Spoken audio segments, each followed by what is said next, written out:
The plan of action consists of three main pillars: prevent, strengthen, and build.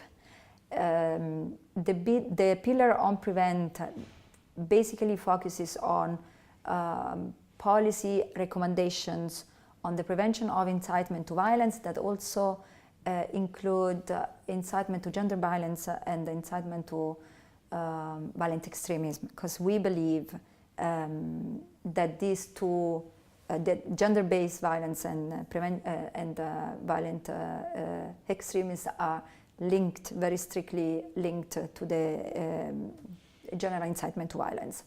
The second pillar is the pillar that is called strengthen, and it deals with all tools that can be used to strengthen the prevention of incitement to violence. That includes, for instance, interfaith dialogue, includes reinforcing the relationship with the media, including classic and social media, and working with international organizations.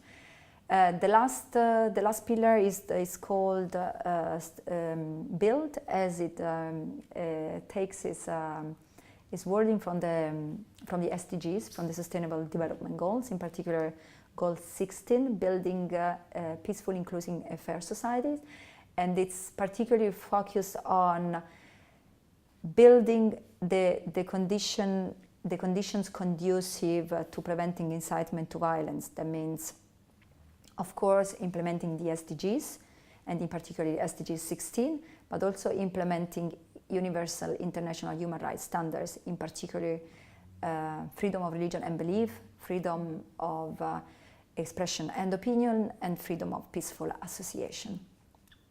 What is the role of education and civil society? This is a great question. It makes me think that I forget to mention it when I mention the pillar of strengthening, because it's a very, very important element of strengthening the tools in support of the prevention of incitement to violence.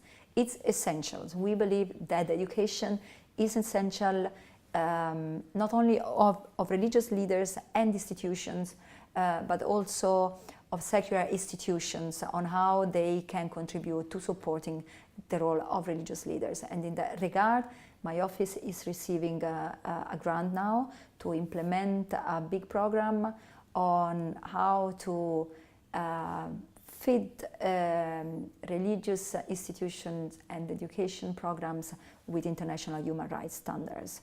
As part of this program, we will implement 10 workshops in different world regions, and we will work very closely with religious leaders and institutions, as well as secular education institutions.